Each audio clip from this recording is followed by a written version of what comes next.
Hello friends, എല്ലാവർക്കും ചെമ്പനീർ പൂവിൻ്റെ ഇന്നത്തെ പുതിയൊരു എപ്പിസോഡ് വീഡിയോയിലേക്ക് സ്വാഗതം. എപ്പിസോഡിൻ്റെ തുടക്കത്തിൽ തന്നെ കാണിക്കുന്നത് നമ്മുടെ സച്ചിയെ ബലമായി പിടിച്ചുകൊണ്ട് തന്നെ ദേവുവിൻ്റെ അടുത്തേക്ക് വന്നതിന് ശേഷം, ദേവു നിന്റെ ചെറുക്കനെ എവിടെ, എനിക്ക് കാണാൻ ഭയങ്കര ആകാംക്ഷയായി എന്നൊക്കെ സച്ചി പറയുമ്പോഴത്തേക്കും അരുണേട്ട എന്ന് ദേവു വിളിക്കുകയും അരുൺ അങ്ങോട്ടേക്ക് കടന്നു വരികയോ ചെയ്യാനുണ്ട്. അപ്പം അത്രയും നേരത്തെ പ്രതീക്ഷകളെല്ലാം തന്നെ അസ്തമിക്കുന്ന രീതിക്ക് തന്നെ ആവുകയാണ്. സച്ചിയുടെ രേവതിയുടെ മുഖം ഒരേ രീതിയിൽ തന്നെ വാടിപ്പോകുന്നുണ്ട്. പെട്ടെന്ന് തന്നെ ദേവു ഇരുവരെ അങ്ങോട്ടേക്കൊണ്ടും പരിചയപ്പെടുത്തുവാണ് കേട്ടോ. എൻ്റെ ചേട്ടനും ചേട്ടത്തെയാണ് ഞാൻ പറഞ്ഞില്ല, എൻ്റെ അച്ഛൻ്റെ സ്ഥാനത്ത് കണ്ടതാണ്. മാത്രമല്ല ഇവർ പ്രണയിക്കാതെ വിവാഹം കഴിച്ചതിന് ശേഷം പ്രണയിച്ചവരാണെന്നൊക്കെ പറഞ്ഞുകൊണ്ട് സച്ചിയെ രേവതിയെ പരിചയപ്പെടുത്തുകയും അരുണേട്ടന് സത്യസന്ധനായിട്ടുള്ള പോലീസുകാരനാണെന്നും അദ്ദേഹം നല്ല മനുഷ്യനാണെന്നും എല്ലാം തന്നെ സച്ചിയോട് അരുണയെ പറ്റി പറയുകയൊക്കെ ചെയ്യുന്നുണ്ട് കേട്ടോ.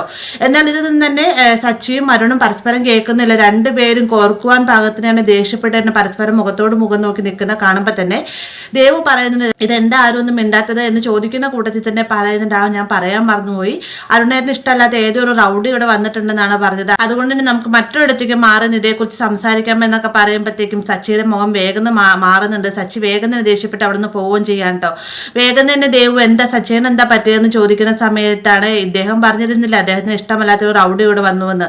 അത് സച്ചേട്ടനാണെന്ന് പറഞ്ഞതിന് ശേഷം രേവതി അവിടെ നിന്ന് പോകുന്നുണ്ടായിരുന്നു. എന്നാൽ ദേവു ആകട്ടെ ആകെ തകർന്നു പോകട്ടെ. കാരണം ഇത്രയും നാളും മനസ്സിൻ്റെ ഉള്ളിൽ വിദ്വേഷം കൊണ്ടേ നടന്നത് തൻ്റെ ഏട്ടനോടായിരുന്നു അരുണേട്ടൻ എന്ന് താൻ അറിഞ്ഞിരുന്നെങ്കിൽ അത് തിരുത്താമായിരുന്നു എന്നുള്ള രീതിക്ക് തന്നെ ദേവുവിൻ്റെ മുഖഭാവത്തു നിന്ന് നമുക്ക് മനസ്സിലാവുന്നുണ്ട്. അങ്ങനെ രേവതി നേരെ സച്ചിയുടെ അടുത്തേക്ക് ചെല്ലുന്ന സമയത്ത് സച്ചി പറയുന്നുണ്ട്, ഒരിക്കലും അവൾക്ക് ഇങ്ങനെ തെറ്റുപറ്റാൻ പാടില്ലായിരുന്നു, അവൾ കണ്ടെത്തിയ ചെറുക്കൻ എനിക്ക് ഓർത്തിട്ട് തന്നെ ദേഷ്യം വരുന്ന രേവതി, നീ ഒരു കാര്യം ചെയ്യും, അവളെയും കൂട്ടിക്കൊണ്ട് വേഗം വീട്ടിലേക്ക് പോകാൻ നോക്കും, ഞാൻ പോകട്ടെ എന്നും പറഞ്ഞിട്ട് സച്ചി അവിടെ നിന്ന് പോകട്ടെ. എന്നാൽ ഈ സമയത്ത് ദേവു അരുണോടാകട്ടെ, അരുണേട്ട എന്തേ കേൾക്കുന്നത്, എനിക്കിതൊന്നും വിശ്വസിക്കാനാകുന്നില്ല എന്നൊക്കെ പറഞ്ഞുകൊണ്ടിരിക്കുന്ന സമയത്താണ് രേവതി അങ്ങോട്ടേക്ക് വരുന്നത്. രേവതി വന്നതിന് ശേഷം ദേവുവിനെ കൂട്ടിക്കൊണ്ട് പോവുകയും ചെയ്യുന്നുണ്ട്. അരുണാണെങ്കിൽ ദേവു എന്നും പറഞ്ഞുകൊണ്ട് നിസ്സഹായ അവസ്ഥയിൽ തന്നെ ദേവുവിനെ വിളിക്കുന്നുണ്ടെങ്കിലും രേവതി കയ്യിൽ പിടിച്ച് വലിച്ചുകൊണ്ട് പോകുന്നുണ്ട്. പെട്ടെന്ന് അരുൺ മനസ്സിൽ ചിന്തിക്കുകയാണ്, എങ്ങനെയെങ്കിലും എനിക്ക് ദേവുവിനെ സ്വന്തമാക്കണം, അവൻ എന്നെയും ദേവുവിനും തമ്മിൽ അകറ്റുന്നതിന് വേണ്ടി പല പദ്ധതികളും പ്ലാൻ ചെയ്യാൻ സാധ്യതയുണ്ട് എന്നൊക്കെ മനസ്സിൽ ചിന്തിക്കുക കേട്ടോ.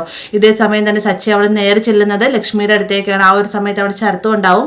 ചെന്ന് കയറി ഉടനെ തന്നെ ലക്ഷ്മിയെ തിരക്കുന്ന സമയത്ത് സച്ചിയായിട്ട് എന്താ കാര്യം പറയാന്നൊക്കെ പറയുമ്പോഴത്തേക്ക് അമ്മയെ വിളിക്കാനായിട്ട് സച്ചി പറയുകയും ശരത്ത് ലക്ഷ്മി അങ്ങോട്ടേക്ക് വിളിക്കുകയും ചെയ്തിട്ടുണ്ട്. സച്ചിയെ കാണുമ്പോഴത്തേക്ക് ലക്ഷ്മിക്ക് ഭയങ്കര സന്തോഷമാവുന്നുണ്ട്. വിശേഷങ്ങൾ ചോദിക്കുന്ന സമയത്ത് അതല്ലാമേ ഞാൻ വന്നത് മറ്റൊരു കാര്യത്തിന് വേണ്ടിയിട്ടാണ്, ദേവൂരത്തിനായിട്ട് പ്രണയത്തിലാണെന്നൊക്കെ പറയുമ്പോഴത്തേക്കും ലക്ഷ്മിക്കും ശരത്തിനും ഒരേ രീതിയിൽ തന്നെ ഷോക്കാവുന്നുണ്ട്. എന്നിരുന്നാലും ലക്ഷ്മി പറയുന്നുണ്ട് കേട്ടോ, അവർക്ക് നേരത്തെയുള്ള ഫോംവിളി കണ്ടപ്പോഴത്തേന് എനിക്കെന്തൊരു പന്തികേട് തോന്നിയിരുന്നു, ഇതിപ്പോൾ മോനോട് ആരാ പറഞ്ഞത് എന്നൊക്കെ ചോദിക്കുമ്പോഴത്തേക്ക് എന്നോട് പറഞ്ഞ രേവതിയാണ്, രേവതിയോട് ദേവു വിളിച്ചു പറഞ്ഞത് തനിക്ക് ഇഷ്ടപ്പെട്ടൊരു ചെറുക്കനുണ്ടെന്നും നിങ്ങൾക്ക് ഇഷ്ടപ്പെട്ടാൽ മാത്രം കല്യാണം നടത്തി തന്നാൽ മതിയെന്നും പറഞ്ഞുകൊണ്ട് ഞങ്ങൾ അമ്പലത്തിലേക്ക് വിളിച്ചു. പക്ഷെ അവിടെ ചെന്ന സമയത്താണ് അന്ന് എന്നെ കള്ളക്കേസ് കൊടുക്കുന്ന നോക്കിയില്ല, ആ ഒരു പോലീസുകാരനാണ് എന്നൊക്കെ പറയുമ്പോഴത്തേക്കും ലക്ഷ്മിക്ക് ശരത്തിന് ഭയങ്കര ഷോക്കാവുന്നുണ്ട്. അതിനുശേഷവും സച്ചി അരുണെ പറ്റിയുള്ള ഓരോരോ കുറ്റങ്ങളും കുറവുകളൊക്കെ നിർത്തി വെക്കുന്നുണ്ട്. അയാൾ സത്യസന്ധനല്ലാത്ത പോലീസുകാരനാണ് എന്നൊക്കെ പറഞ്ഞുകൊണ്ട് സച്ചി ഒരുപാട് കുറ്റങ്ങൾ അരുണെ പറ്റി പറഞ്ഞു കൊടുക്കുന്നുണ്ട്. ഇതെല്ലാം കേട്ട് ആകെ തകർന്നു നിൽക്കാണ്ട് ലക്ഷ്മി. അതിനുശേഷം സച്ചി പറയുന്നത്, അവൾ എൻ്റെ കുഞ്ഞിപ്പെങ്ങളല്ലേ അമ്മ, എന്തായാലും ഞാൻ അമ്മയ്ക്ക് എന്നെ വിശ്വാസം ഉണ്ടെന്നാണ്, ഞാൻ അവൾക്ക് വേണ്ടി നല്ലൊരു ചെറുക്കനെ കണ്ടെത്തി തിരികെ വരുന്നതായിരിക്കും പറഞ്ഞിട്ട് അവിടെ നിന്ന് പോവുകയും ചെയ്യുന്നുണ്ട് കേട്ടോ. പിന്നീട് കാണിക്കുന്നത് ദേവുവിനെ കൂട്ടിക്കൊണ്ട് രേവതി അങ്ങോട്ടേക്ക് വരട്ടെ. ആ ഒരു സമയത്ത് ഉമ്മർ തന്നെ ലക്ഷ്മിയും ശരത്തും ഉണ്ടാവും.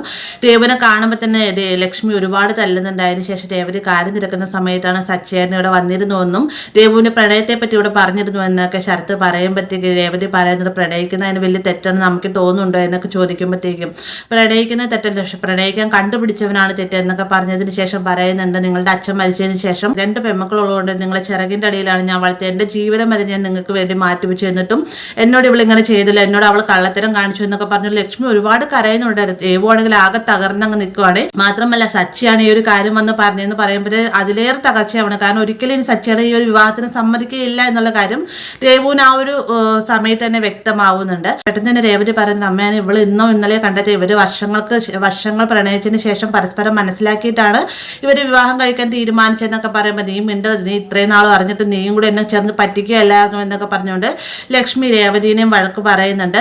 അങ്ങനെ ഈ ഒരു പ്രശ്നത്തോട് കൂടിയിട്ടാണ് ഇന്നത്തെ എപ്പിസോഡ് അവസാനിക്കുന്നത്. വീഡിയോ ഇഷ്ടമായി കഴിഞ്ഞാൽ ലൈക്ക് ചെയ്യാനും കൂടെ ചാനൽ സബ്സ്ക്രൈബ് ചെയ്യാനും മറക്കരുത്.